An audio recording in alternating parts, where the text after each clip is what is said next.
Ladies and gentlemen, welcome back to Game 2 of this all-MVP showdown. It's Phoenix taking on Hot6, and Big Brother, well, he slapped little brother Hot6 around in Game 1. It was pretty much a very comfortable, convincing win there for Phoenix, and heading into Game number 2, our draft is underway now. Hot6 trailing to one of the best of 3. They need to win 2 in a row, or they will be eliminated from the Summit 3 SEA. Only one team can come to land here in Los Angeles. Right now, Rave have pole position as your winner bracket champions, but they're not there quite yet. So with all the introductions concluded, I'm LD. I'm joined here by Basskip. Hey, Cameron. Hey, David. How you doing? Doing pretty good. How about you? Pretty good. Anyway, so same first 5 picks, and now we deviate somewhat. So Hot6 going to try something a little bit different, but looks like Phoenix still going to have access to all of those comfort heroes that they had in the previous game. You just can't ban them out. I mean, there's enough different ways for them to construct this 2 core, 1 initiator push strat that it's very difficult for them to completely lock it out just through the draft. Yeah, it's like you said, I think the key thing here is just that there is a big adjustment in the approach from Hot6. Going more with comfortable heroes, they get like an MP classic on the Shadow Fiend. Invoker's the other really a big go-to MP hero, along with Sniper, but most of the time you're not getting Sniper nowadays. He tends to get banned first phase. So the Earthshaker, good to secure the Shadow Fiend's farm. Can also stop some of these Chen ganks if they want to pressure mid. So as for Phoenix, just going with what worked for them in the first game. They'll once again try for some heavy push here early on. They don't have to commit all the way into it, though, and I'm curious to see if they diverge at all from their approach in the previous draft. Yeah, we'll have to see. I mean, heroes like Venge and Venge still looking pretty decent. I mean, Phoenix once again over on the Dyers, so definitely looking to exploit Urshed as much as they can, though they've already got 2 great heroes to do it, Troll Warlord and Chen just fine. So wonder if we're going to see that Disruptor ban here from Phoenix. Are they going to show it some respect, or are they not too worried about it? I don't think it was that scary last game. I think part of it is that Phoenix played around it pretty well. They made sure that there was a really great example top lane when they were retreating, and there were a bunch of blinks coming out and trying to get vision, and Phoenix just all retreated into the trees and into fog as quickly as they could, just so that they couldn't be scouted out and glimpsed back. So they were very aware of how to play around the Disruptor, and I think for that reason, we may not see it banned. But okay. As for Hot6, I guess they banned the TA. Probably just going to ban the Storm here as their next ban. It's been the 2 heroes that they like to run the most with this troll, assuming they don't get Sniper, which, again, nobody's really getting Sniper very regularly nowadays. So Witch Doctor will be the ban here by Phoenix. He is one of the better supports to punish tower diving. Could also suggest they have some sort of tanky offlaner in mind, like a Bristleback that Maledict is really good against. But yeah, I'd be a little surprised if, unless Hot6 want to pick Storm for themselves, I'd be very surprised to see them give it away to Phoenix.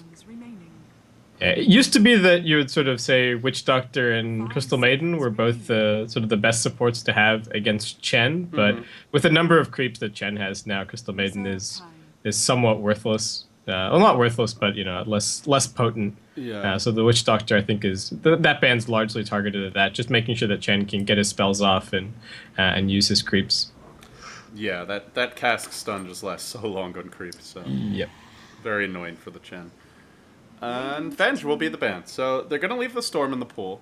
Maybe they plan on picking a hero that can deal with it. In theory, you can Spirit Bomb him with that Shadow Fiend if you time it perfectly. So there's like one way to maybe kill him if he gets the Yules. But outside of that, they don't really have great solutions for the Storm. Yeah, the one thing that both teams kind of lack a little bit at the moment, aside from the Earthshaker, is initiation. So yeah, definitely looking for that from both teams. I mean, there's still Axe, there's still Enigma. But no, Hot6 actually just going to solve that problem right here and grab themselves the Clockwork. Yeah, Cogs are really good versus, I would say, quite good versus the Troll. You just prevent him from getting where he wants to be in the fight. Between Cogs and Fissure, Phoenix are going to be trying to run through a lot of crap in general that'll be shoveled their way. Phoenix just going to go with the exact same thing, though. Hey, it worked in game 1. Why mess with a working recipe? They'll go Zeus once more. The one change is, of course, going to be that Venge is banned. So we'll at least see a different support here from them. But and there is a slight chance this could be a solo mid Zeus versus the Shadow Fiend. He's going to struggle if he doesn't get ganks. But at the same time, there is a possibility they change up their lanes a bit. Yeah, I'm just for what they may have played it, but I don't feel like Zeus is a QO or a KP hero, really. I picture them more as the Slarks and the TAs and the sort of your more semi-carry-esque mid and core heroes. But right. yeah, okay. So there you go. There's the Storm Spirit. That works. Yeah, Hot6 clearly knew what they were giving away. They go for the Shadow Shaman here.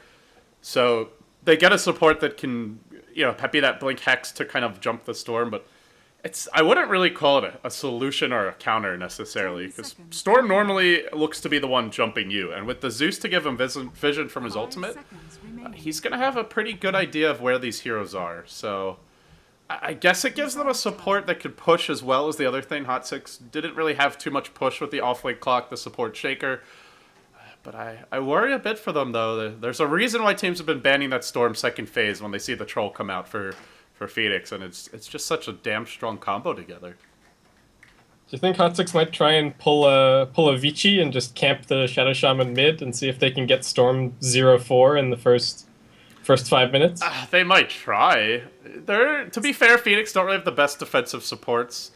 It's kind of risky, though, as Shaman, right? Because he needs his levels, and if you don't succeed on that first gank or two, you fall behind very quickly. They might try. A gamble. I feel like if they wanted to camp Storm, though, that's more likely like a Skywrath Mage pick, which was, to me, kind of the obvious choice, because you have Clockwork, you Hookshot, you throw Mystic Flare in, the Silence is good versus Storm, and he's just a stronger zoning support. That's kind of my worry here for Hot6, is they don't have good zoning supports right now. Yeah, and even the Lion was still available as well, who I would say many consider sort of to be the better version of Shadow Shaman when it comes to, if you want the Hex, you want the lockdown. People tend to prioritize him a little bit higher, but I think Hot6 still probably want a little bit of a push aspect. They'd still like to be able to potentially trade some towers. If they didn't have any tower damage whatsoever, then MVP Phoenix turn up and feel confident that there's never going to be a trade. And I think that's something that MVP Hot6 definitely don't want. They experienced that a lot in the previous game, where they just had to sit there defending as 5 because they didn't have any real split push. Enigma tried, but the Ember Spirit really just shut that down. Yeah, so. Ember is just so, like you said, the Ember is just so good against that type of rat Dota. Huh. Okay. We'll finish it off with a Slark here. Now, on the one hand, Phoenix don't really have a great lineup to deal with Slark. They have very few ways to lock him down. They don't have much AoE, so he will be just healing up freely during that ultimate. It looks like a good Slark game. The only thing I worry about here, Basskip, is can they get through the laning stage without Phoenix crushing their lanes? Because you've got the Chen who can help assist one lane. You've got the off-lane Zeus up against weak zoning supports, and a melee hero in the safe lane. If they get a Fissure Block, maybe they kill him, else he could get a lot done. And it does feel like there's potential for this game to just snowball, just like Game 1, and Phoenix just take complete map control at like that 15-20 minute mark. Yeah, this is such a dangerous Clockwork game as well. Unlike a Centaur or an Axe or something like that, Clockwork can really struggle at initiating into full-on team fights. He's more of a skirmish kind of pick-off oriented hero in a lot of ways, at least until, say, you get your 4-staff or a BKB, something that lets you go in without getting blown up immediately. But if like you said, exact same story as Game 1, if MVP Phoenix get the ball rolling, then Clockwork could have very little to say. And once again, Hot6 just don't really have all that potent of an early game. They can try and move around with the Earthshaker and the Shadow Shaman, so I think it's a little bit better than last game, but it could also just end up exactly the same. Well, they don't start with boots on either support. Actually, no, they do on the Shaker. Okay, Jarek's with the boots, but Shaman not. So he may spend more time just, off in the jungle trying to get his level 6. Let's see how the game shakes down, though. Phoenix have that one-game cushion right now, as you can see, leading 1-0 in the best of 3.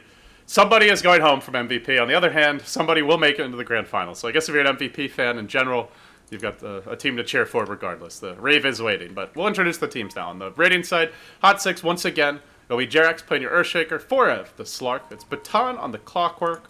MP going to be playing the Shadow Fiend, and Heen on the Shadow Shaman. As for MVP, they'll have the Febby Disruptor. Played a really nice Venge last time around. March going to be your offlane Zeus, starting with the boots first.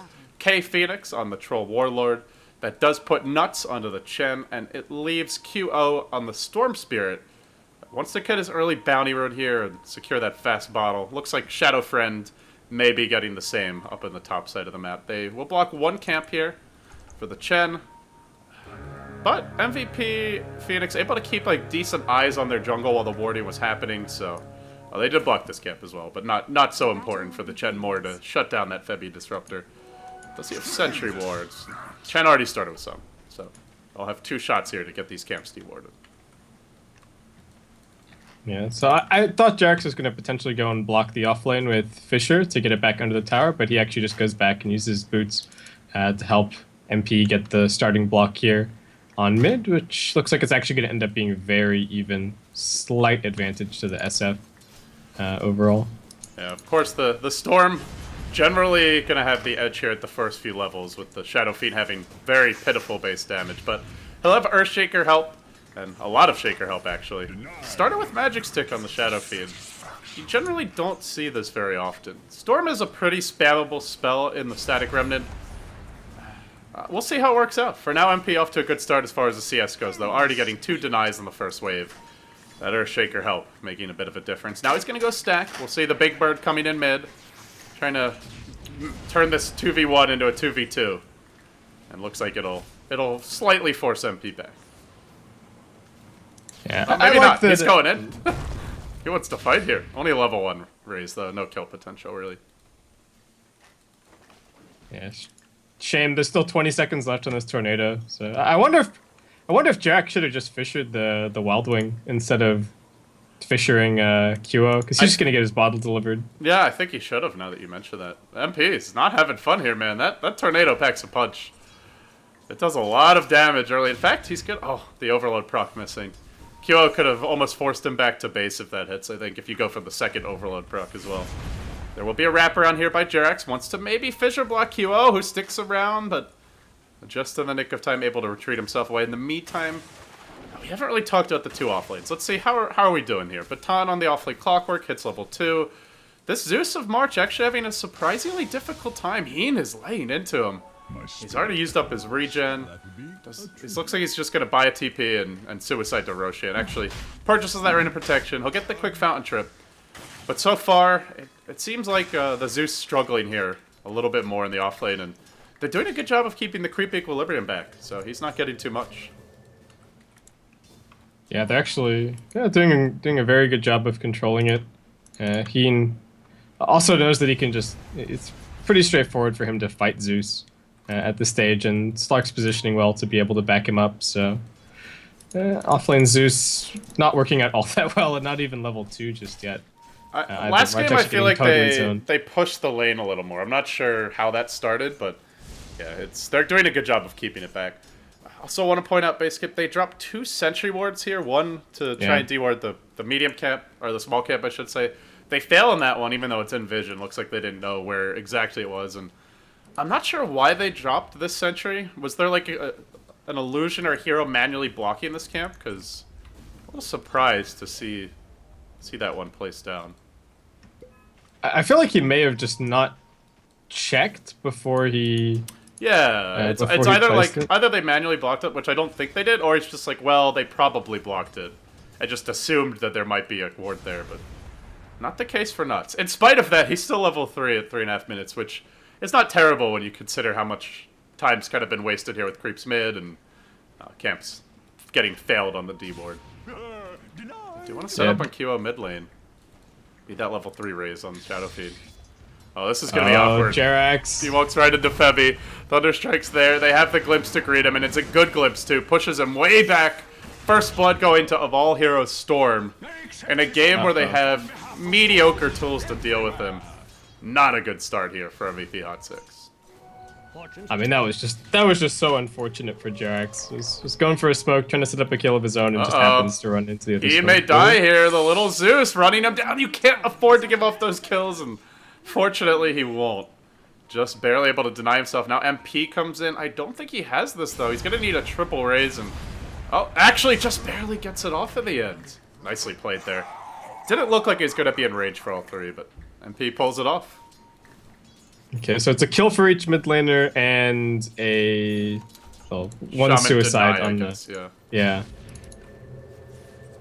Well, Q also gets first blood. But Shadow Fiend has the stacks to walk back to, I think. Only a double stack for now. Alright, I'd say it's pretty even there in mid. Maybe not now if they catch out QO. 2 raises coming out. They're going to try to finish him off with auto attacks. They get the kill from the zap.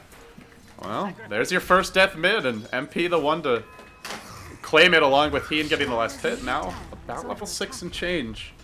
Keeping that storm down. This is a nice turn of events for Hot6. There's a glimpse back top. Baton in some trouble. KP to get the kill there. Nicely played. They'll now continue farming up nuts, and MVP gonna get a little boost here to their economy. 4F picks up his Midas. 5.5 minute Midas. This is a fast one. This may put some pressure on Phoenix to start getting things done around the map as soon as they see this. Oh, this ward bottom is so... is it well enough placed? Yeah, okay. March. It's just close enough to the river that he could see Heen coming up and looking for the wraparound. Oh, you've got from that the side. these two little Yeah, he's got spots just a right sliver. Here. Yeah. That's pretty cool, actually. Ruh-roh. March. Play with fire here. He's finally going to get some experience, but man, he has just struggled in this offlane. Only level 3 at 6 minutes. Meanwhile, top, they're also setting up on Baton. Febby does not have vision right now. He's actually attacking from the low ground here, onto the creeps. And they've brought in reinforcements as well. Nuts wants to join the party. I didn't see if he actually smoked for this. If he didn't, actually they probably would not have seen him because of the route he took. They're just going to push the wave at the end. They'll toss out a Hadouken, harass Baton, clear out the wave. Phoenix are going to start going for their towers now. Something that the Hot6 squad is not particularly adept at taking just yet. They're more of a defensive lineup at this stage of the game. They want to counter push. Split pushing with the Slark is pretty underwhelming. Radiant structures are fortified. Yeah, especially when he's gone for this Midas build. It's going to take 4 a little while to really get up and running this game. Well, troll Dota. Just troll things. Yep. We'll take the tower. Radiant's top tower has fallen. He's almost got his Dominator if he wants it. It could walk into Roche again. The one big difference, though, is there's a clockwork this time around. So if you walk into Roche, you got to be a little bit nervous about this MVP Hot6 jump. Yeah, I don't think you can go for the same play twice if you're Phoenix here. The naked just smoke when all the lanes are not even pushed, yeah. Yeah, I think this time around Hot6 is like, yeah, we're not going to let you do that. There's very little chance. They see Kua walking towards the bottom route. Immediately, like, 10 pings come out. He drops his But wait, we still see Troll top. It's all good. Okay, back to farming. Whew. Wipe the sweat off your brow real quick, you know. Stressful times. Okay, we're gonna see MP going for a mech. With this Midas on Slark, they kind of want to balance the scales a bit, make sure they have one carry that's ready to fight fairly early. And it is a pretty good mech game here. MVP have a lot of spread damage from like the Zeus especially, a little bit from the Storm. Just helps you live through that initial burst maybe and turn the fights around. They're looking for a fissure bottom. They'll get it on March. Glimpse is available. They'll glimpse back for it. The Shackle's not going to break in time though, as Heen will end up probably paying the price here. He gets counter-initiated on, brought down by a 3-hero rotation. That's a big investment just for a 1-for-1. And now they'll take this opportunity to try and push in mid. Mech is coming soon. Chainmail out. Just needs the completed recipe and one more Ironwood branch. Yeah, Hot6 seem way more confident with what their game plan is with this lineup as opposed to the previous. I think there was a lot of pressure on them in the last game to take those big AoE teamfight ultimates and use them, and they were looking for 5-on-5 fights all the time, but the composition here is a little bit different, and it just seems to be working out better for them. Yeah, just having supports that can move early instead of like the Enigma, which yeah, Jarek's just kind of AFK farmed all game. I don't really remember time where he's like, okay, let's go take a fight now. And then by the time he did, it was just too late. So I think maybe he's comfortable playing Enigma that way, but it did not seem like the whole lineup was comfortable playing around that style. So yeah, I would definitely agree with you there. Game is going to slow down now, though, and looks like all the supports just want to get their level 6 as quickly as possible. Yeah, both teams want to finish up their mechs as well. We've got some levels going over towards Heen, so everybody is prepping for that first big fight. Yeah, like you said, the mech's probably the biggest thing to come out. The Zeus ulti will be important here as well, and March is only level 5. He's got a full level to go to get that ulti. It's just not been as much out of the offlane for them as I thought he would get more, honestly, especially with the Shaman like not even in the lane, or rather the Shaker not even in the lane. The Shaman just solo zoning about though on the Zeus, did a really good job. Yeah, I think it's just so much how the lane goes at the start. If you can keep the Zeus at level 1 and get Slark up to say level 3, then there's kill pressure at all times. So March has to play it very, very defensively. I don't know if in the previous game he just got a good block and got his range creep killed off at the start, or something along those lines, but things definitely not going quite the same. Mass Serpent Wards dropped mid to defend the tower. Well, this is interesting. Tower's still going to go down. Not denied either. They wanted to... It looked like they wanted to hold mid while using their mech to push the safe lane, but they end up wasting the wards, giving up a tower, and now maybe even giving up kills. They'll jump on MP. He is carrying a mech, though. QO, not sure this is the hero you want. Both teams just going to stand down as Jarox used a Fissure to prevent any follow-up. They were searching for the level 3 glimpse, perhaps. QO looking to go back in now. Jarox still in position. Fissure in 3. They got to be careful not to stick around here. Oh, hook shot barely missing. The jump goes onto MP. He takes a Static Storm. Where's that mech? Pop will use it now, but they glimpse it back into the Static Storm. Maybe they get the MP kill. They do. Even through the mech. That whiffed hook shot really coming back to haunt MVP Hot6 here. Even if things had worked out there, it probably would have been a favorable trade for Phoenix. The Mass Serpent Wards end up being used, and mid tower for this offlane tower, I think even just that is a favorable exchange for Phoenix had it ended up going down. It's dangerous to try and play the tower trade game up against this troll. Oh no, they clip spec the Shaman. I'm not sure. I thought he TP'd behind the tower, but I guess not. He kind of tried to walk his way back. Because you've got those Shaman wards, but they have a low cooldown. So if you waste those, you just can't tower trade against the troll. He's going to come out on top.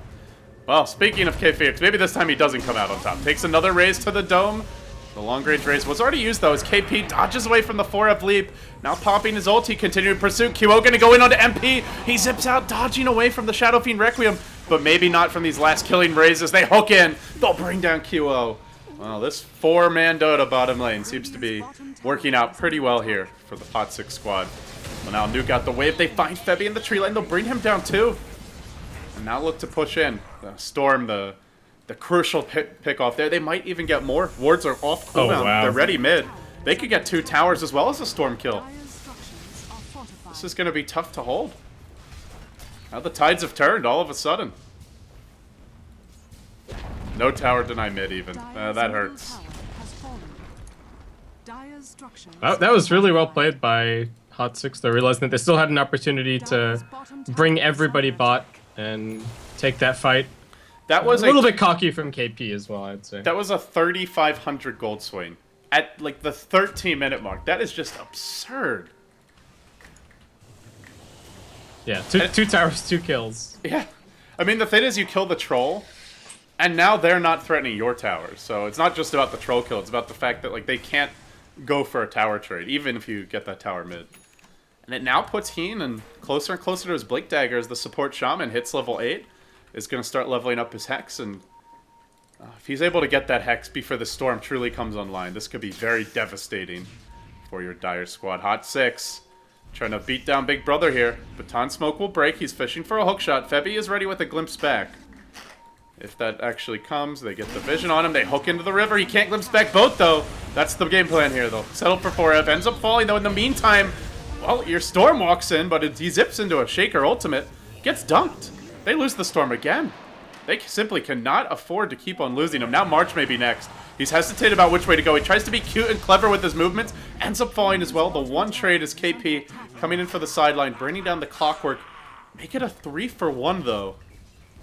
This is just not the game that Phoenix are hoping for. Yeah, the Hot6 burst damage is making the Chen kind of underwhelming. He's not really able to do a whole lot with the mech in the Hand of God right now. You know, the game plan's normally, oh, they've got some AoE, we'll get hit by the Bar Strike or the, you know, whatever spell is coming out, heal everybody back up and keep on going, but the focus fire from Hot6 has been really, really good, and Chen just hasn't been able to get involved. It has been, and I feel like at the same time, QO is just not respecting the level of burst and lock, as well as lockdown that they have. If he zips in, they can just hex him or fissure, even echo, and then he's just dead. As he will jump in once more, the Chen Hand of God as well as the mech come out, he still dies. Again, death by a hex.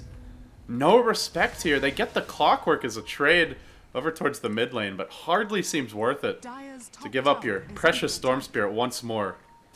Technically, the Gold Swain is only slightly Radiant favored, but they will get a courier trade. This is maybe what they need to turn this game around. Fissure comes out, connects on 3.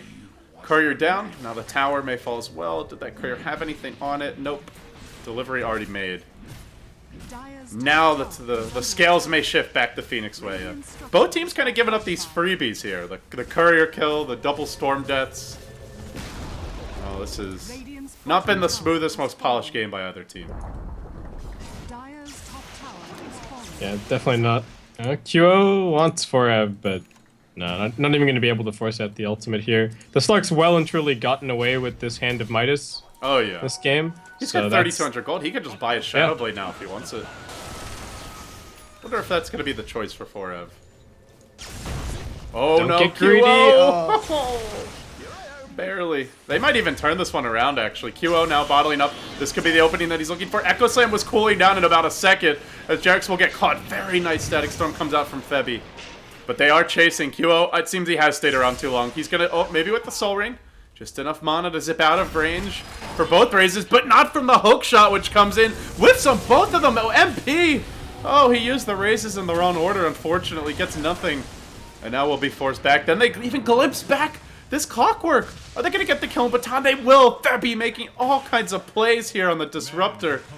A hero that did a not so much work in Game 1, but over the past week has been really big for a lot of the Korean teams. Continues to chop wood here in the mid game. Yeah, I mean, he's got his levels, he's got his items, and that's the one concern about Disruptor. Can you get out of the early game? Can you get the levels that you need for all of your spells to be relevant? But Febby's now really a powerhouse. It's such an even game as well. There's pickoffs to happen, there's item acquisitions coming up soon. QO probably needs to settle in and farm for a little bit, pick up his Orchid so that he can be relevant, but Troll's kind of picking up the slack, and KP's already got his BKB. So much of it is initiation, and well, Heen's also got a Blink, which is going to be a big help for this one. They did smoke, and they want to make their jump on QO. That fresh, shiny Blink Dagger from field. They get the job done with the Hex. They did commit the wards, though, which they needed because they didn't have anyone else there, but unfortunately it means that they can't really follow this up with a push. You know, the other big item Basskip is the Storm dies yet again, is this BKB on Shadow Fiend, which he's just about got. Fissure comes out, connects on 2, the raises. Only hitting the first one here, and Febby, that may end up costing them as he's able to survive, walks his way out with the Static Storm. Baton is going to retreat. They already sent back the Disruptor. He's pushing mid. MP has been whiffing his raises here quite a bit. It's starting to hurt. Yeah, and the Mech Hand of God actually getting some value there for Nuts. So well finally, played. yeah, he's starting to have an impact. What do you think as we head towards the mid game? Like MVP, Hot6, they have the Slark Shadow Fiend. 4F did go for the early Midas, now gets the Shadow Blade, so some good late game here on the Radiant squad, and the Storm's been shut down. Are you pretty happy right now if you're Hot6, or do you still feel like you're worried about this game later on with the Storm Troll combo? No, I think you're very content if you're Hot6. Your Shadow Fiend has got the items that he needs to be able to live through fights with the BKB and the mech, so he can start going damage now if he wants to. The Earthshaker's got good levels, and yeah, I think the one big gamble for Hot6 this game was potentially the Slark Midas, but they haven't really been run over, and he's going to get some really good farm from here. So yeah, I think Hot6 are pretty happy. If QO manages to start stringing together some kills and gets to his BKB, then things could start getting pretty scary. But for now, I think all is well. Yeah, it does. It seems like a mandatory BKB game, to be honest. Either that or he's just not going to fight much. But if he wants to come to fights, there's the Echo Slam for that instant small stun from Aftershock. You've got the Fissure, Clockwork Hook to set up other lockdown. They've got the Hex Shackles. Like, they have so much lockdown to deal with this Storm without a BKB. I guess Aegis can be your solution, though. Let them blow all their spells just to kill him once and come back fresh and healthy for round 2. Maybe that's the play here for Phoenix. Yeah, it certainly helps, but Slark is just going to be annoying and sit up on top and probably just continue to farm Dire Jungle, keep the lane pushed out. And for Hot6, I feel like they can probably keep Phoenix pretty well contained here and take a fight on their terms. They can split push otherwise. They are kind of being boxed in. They took the Aegis Shore, but you see the lane starting to push. They do a bit of dewarding thanks to their offlane Zeus. Kind of a free ghetto gem as they're able to take a ward down here. But in general, Hot6 are getting out on the map, something they were not doing much of in the first game. As far as it goes, gold-wise, experience-wise, slight lead in gold here for the Phoenix squad, about 1,500, as well as experience around 1,000. So, I mean, basically a dead-even game at 21 minutes. And we look at other objectives right now. Tower-wise, it's a 3-3 even tower trade. The Aegis is currently on the side of the Storm, which is kind of that X factor, perhaps. But if they don't get a lot of mileage out of this Aegis, then we're dead even, Basskip, as we head later. Much closer game than the first one. Yeah, and I mean, we talked about it during the early game, but I feel like it just looks like MVP Hot6. Everybody knows what their job is at the moment. They look more comfortable farming.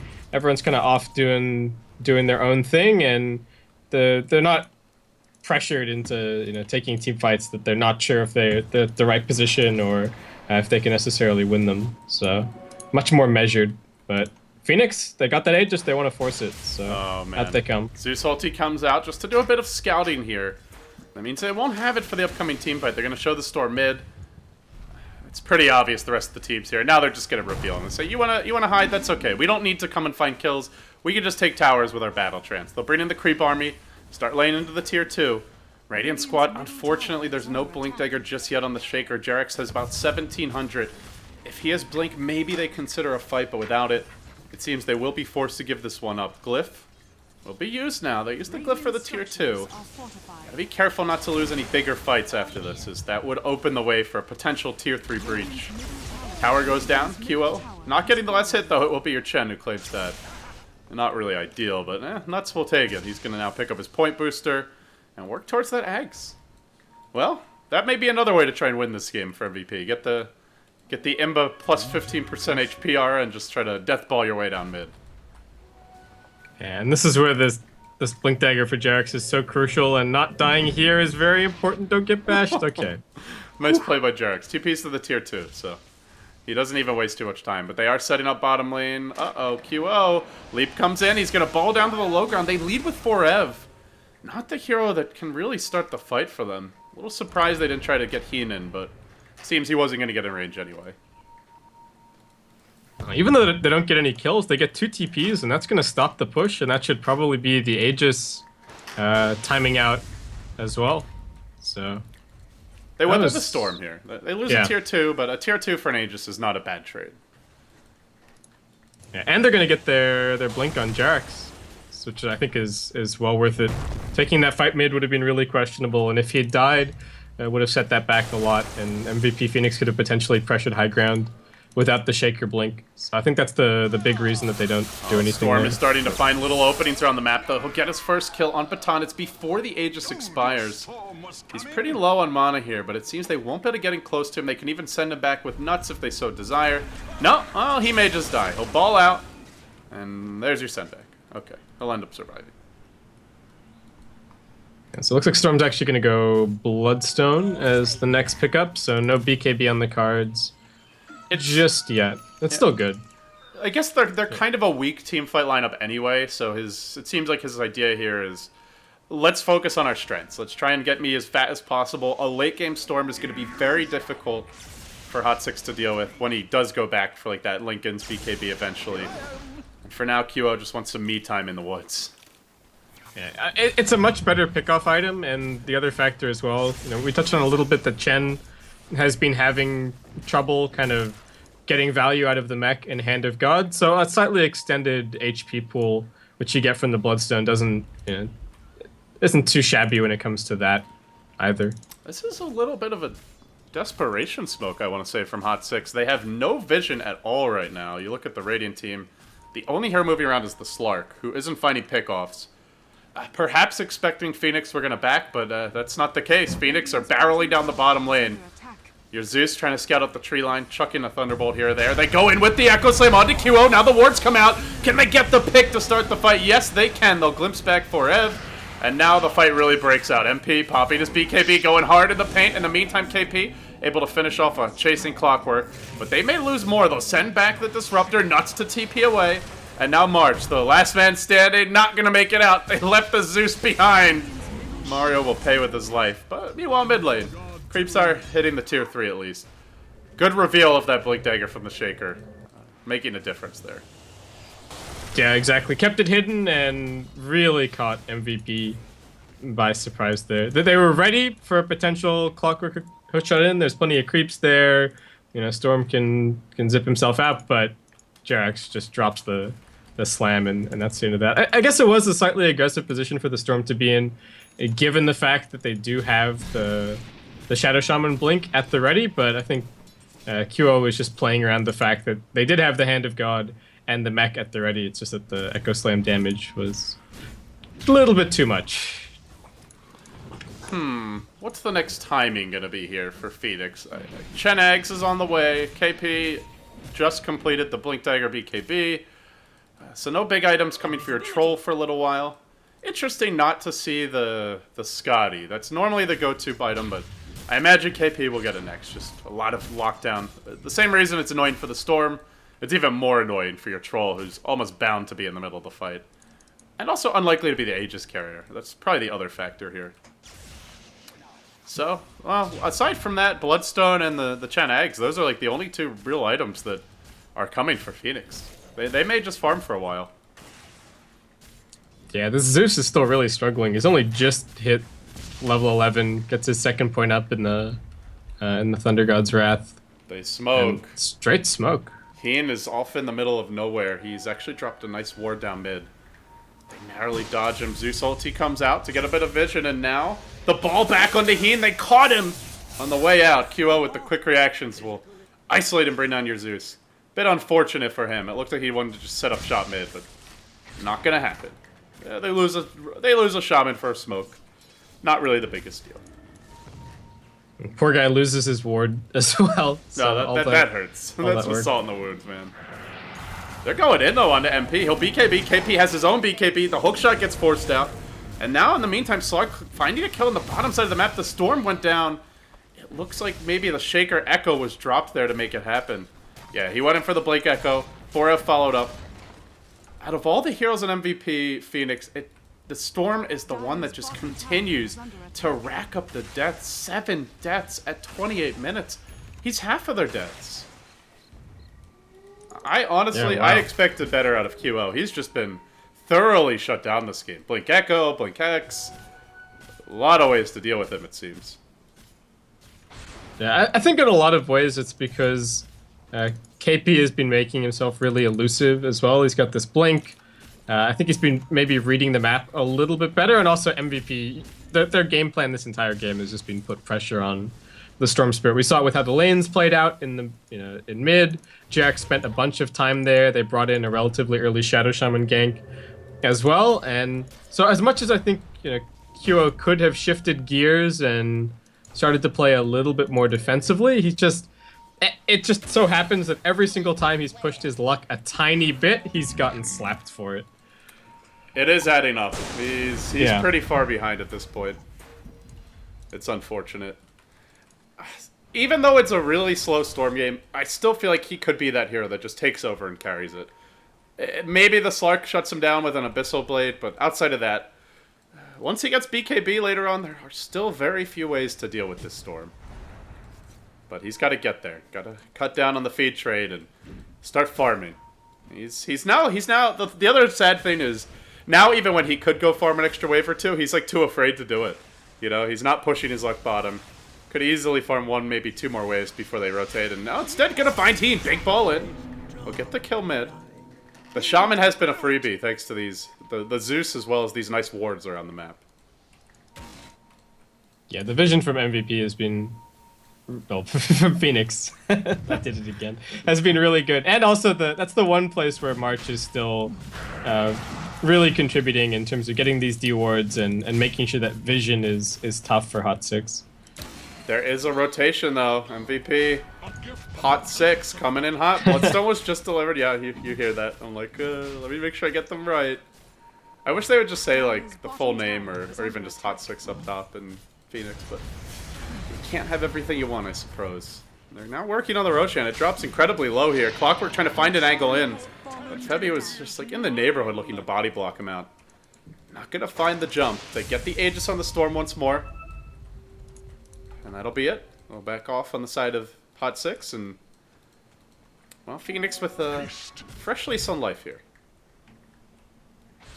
Hot6 spent a lot of time thinking that they wanted to go for that, to contest Roshan, but that does mean that the lanes are in a worse position that they could be. Oh, they may lose this Aegis very quickly here, though. In comes the Shaker. No ball out from QO. The Echo Slam force. Hand of God, no, it's enough. Now the Echo's on cooldown. They get a bash on 4F as well. Storm going way past onto the Shaman. Wants to bring him down. QO, will he get the kill? No, but he has a second life. And Storm actually, well, somehow got it. I guess that last auto attack was midair. Now the chase goes out onto Baton, who gets glimpsed on back right into QO's waiting arms. They're going to lose two. Neither has buyback. It's all of a sudden a wicked 6 streak for KP. Now the chase onto 4F, but no Orchid to bring him down here. We may just see them chase for more. They're going to ball in deep onto the MP on the Shadow Fiend. Now BKBs. No teleport out, though. Where's the bash? Give me a bash. Doesn't get it. Gets off the Requiem. Turns on to KP. Just needs the single bash to really secure this kill. And now it'll happen. They pull him in. They bring him down. 3 heroes fall for an Aegis. It works out to be a beautiful fight. And now they're not done. They even won 4F, who's leaped into a static storm. Earthshaker comes in, has no echo though. 4F can't get the job done. They lose 4. It might even be 5 as Jerix is pursued. There's no mana left on QO. There is a blink on that troll, but he's a little hesitant to dive the tower. Shaman gonna cancel his... No, actually no, blink forward after TPing in. That'll be it in the end. An Aegis for 4. An Aegis +1 for 4, it looks like. The Hand of God made all the difference there. I mean, QO survives on 150 HP. Reinforcements arrive. They get a bunch of kills. Hot6 try and continue the fight, but I love that. I loved that play by QO where, like, as soon as he got healed, he zipped out a tiny bit, and then he just jumped way past to the Shaman again. Yeah, that was really good recognition by him. I feel like a lot of other Storm players just walk away, or maybe even try to go for the heroes that have jumped him first, but. He found he's been finding the Shadow Shaman almost every fight, and it's forcing Heen to build towards a BKB. It looks like Ogre Club picked up. It could be an Ags, but more likely I think he's tired of getting jumped by this Storm. Yeah, it's a very difficult decision to make there. You have to see who's there from the enemy team and decide, is it worth it for me to go back in and invest this Aegis and continue to chase. And yeah, QO, like you said, split-second decision. Jumps in, gets the Shadow Shaman, and it leads Phoenix into a bunch of additional kills. So, well worth the Aegis there. You know, it's not been a smooth game by Phoenix, but we are starting to see the power of this Troll Storm. Yeah. You get early towers and map control from the Troll. The Storm, as the game goes later, has a massive DPS buff from the Troll Ultimate. And Troll could just be that beefy frontliner who soaks up damage for you while Storm isolates and picks heroes off. Their lineup is starting to come into its own, and for Hot6, very good potential late game, but it just feels like the one area they're always going to struggle is just keeping up in terms of vision and map control to the Phoenix side, because they've had really good aggressive wards. They've the Zeus constantly scouting and dewarding with Thunderbolts, and I have to say the vision advantage has been very consistently in Phoenix favored, and it's made a difference for them in a lot of these fights. Yeah, they've done a very, very good job of keeping control of the map.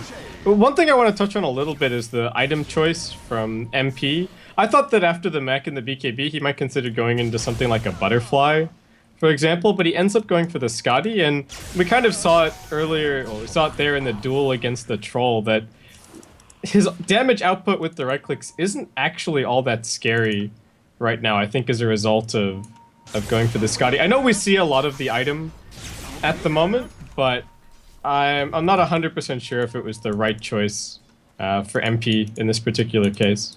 It's so good on, like, for Troll, it's just such a core item, because it, you know, the hero really wants to, like, just constantly chase. He doesn't quite have the... He doesn't really have any nuke damage output, so he needs to be auto-attacking. The Shadow Fiend, on the other hand, does. Yeah, it feels like maybe more of a Butterfly in a Satanic type game. You're not really going to be kiting the Storm or the Troll. I would agree with you there. I don't feel like the MP Scotty is really paid for itself, but the Troll Scotty, of course, is very legit. Yeah, and Slark's got one as well, so I feel like everyone Chase just loves Scotty. It's such a trendy item right now. Yeah, it really is. Big ball in here from QO. He's gonna catch up for it with BKBs. Now just wants to run away. He has his own BKB, which he's not popped. He may need the send back here to get back to base and get into the fight again. Well, not gonna have it just yet. Hand of God coming out. Now the static storm deploy before of able to just barely walk away before that kinetic field kicks in as KP goes on to MP. Chain bashes him into submission. Down for the count. Now they glimpse back the Slark, who immediately jumps the other way, but he jumps into KP's waiting arms. They bring him down, and now it's time to just barrel down the middle lane. You've got your Ancient Granite Golem. Everybody feeling healthy and strong. This could be a lane of rack space, Kip. There's no Shadow Fiend buyback, no BKB. Sure, they have the Slark buyback, but what can he really bring to the table? It's all down to Jerix now. Does he get a big echo? Can he stall this push? I don't think you even go in and drop the echo. You just gotta, I think, accept that one lane of racks is gone and try and fight with your Shadow Fiend back up in 20 seconds. Well, if they wait that long, it is going to be a lane of racks, as you said. But he seems hesitant as to whether or not to go in. And while he's busy thinking about it, he gets jumped by QO, silenced and dealt with, who now zips in and out. The Storm, just an X factor at this point. With as bad a start as he had. Hookshot will come in for Baton. Two heroes trapped in the cogs. Now the Blade Mail going to work. It's nuts. It looks like we'll end up going down here. Can they get more, though? Echo Slam was used. A rather ineffective one. A BKB Troll just jumps right into the fight. They're going to glimpse that Shadow Fiend all the way back to the well. He can't even participate. In the meantime, Forev will go down to auto attacks. No Shadow Fiend for now, and now it's too late. They've committed the Echo. They die back on the Slark. This looks like the end for Hot6, and we're not even done yet. As they chase out Jerix all the way to the north, they pursue him to the ends of the earth. He's got the urn on him. He gets trapped. He's got no way out. They're going to lose their Shaker as well. Godlike for K Phoenix. He's never died this game. Oh, he just keeps on making it work for his team. And now, instead of one lane of racks, you're looking at two. Chen can... Oh, no, he doesn't save the Granite Golem. Well, that's unfortunate, but I don't know if it really matters here. This could be the end, Basskip. Yeah, I think Phoenix just gonna lay waste to the Hot6 base, and unfortunately not a whole lot that MP can do aside from just watch as it happens. Kind of disappointing to see it end this way. I really felt like they were gonna have a better showing, but just crumbled, got picked up one by one, and well, Troll has been just ridiculous in these fights. When he goes in with BKB, everybody runs and dies. When the Shadow Fiend dies, he just gets bashed and then he dies, so... It just feels like you look at the two one-position heroes, and I guess in theory Slark is your one position, but in terms of who's having the impacts, it's not even close. Well, yeah, this is it. Yeah.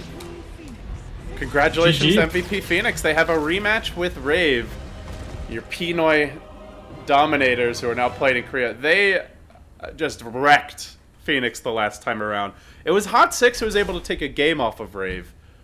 Granted, now Phoenix maybe have a little more tape on them, but to be honest, they've played Rave plenty of times. They've seen the tape on them from DAC and since then, so they're just going to have to play better. Basskip, it's still going into this finals. I'm curious to hear your thoughts, but I feel like Rave should be pretty heavy favorites after the past week or so.